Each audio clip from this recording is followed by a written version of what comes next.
que a natureza é a maior artista de todas? Então vem comigo que a gente vai aprender uma coisa bem legal.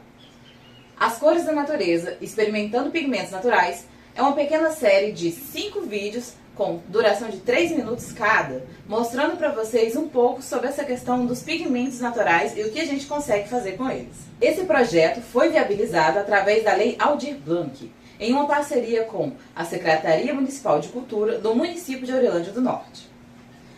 Através dessa nossa jornada pelos pigmentos naturais, nós vamos conhecer um pouquinho sobre a cúrcuma, o café, sobre a beterraba, a espirulina, o repolho roxo e o hibisco, que são pigmentos que você encontra facilmente dentro da própria cozinha. Essa é a nossa paleta de cores, na qual a gente vai viajar ao longo desses 5 vídeos, certo? A primeira cor que nós vamos falar é essa bem aqui, esse amarelo bem intenso. Esse amarelo intenso, ele vem do açafrão, da cúrcuma. Como assim cúrcuma? Então, esse açafrão bem aqui é um açafrão diferente. Ele é um açafrão vindo de uma raiz. Ele tem uma história bem antiga ali na Índia, certo? E inclusive já foi usado na Índia antigamente como uma moeda de troca por várias questões, né? O que a gente tem que saber? Existem 2 tipos de açafrão, então não confunda. Esse açafrão aqui, que é o açafrão da terra, que é vindo dessa raiz que está aparecendo logo aqui, e esse açafrão também aqui, que é tido como açafrão, o original, certo? O açafrão que é de uma flor. O que a gente está usando aqui hoje é o açafrão da terra, o cúrcuma.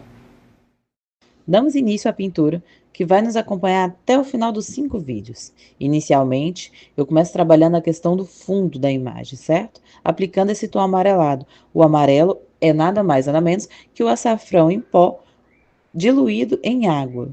Como segundo pigmento, lá vamos nós de volta na nossa paleta. Nós vamos ter o café. Quem não toma esse café, né? Aqui está o nosso cafezinho. Como a gente utiliza ele? Você tem o pó de café, correto? E aí você pode passar ele, ou você pega e usa o próprio café com outras questões. Em vez de usar água, você pode misturar ele com cola, você pode misturar ele com óleo.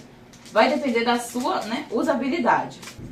Historicamente, artistas como o próprio Da Vinci e o próprio Rembrandt utilizavam uma mistura que era feita semelhante ao café, o bistrê. E aí, curtiu? Aprendeu um pouco mais sobre o açafrão e o café? Então não perde o próximo vídeo, a gente vai falar um pouco sobre a beterraba, viu?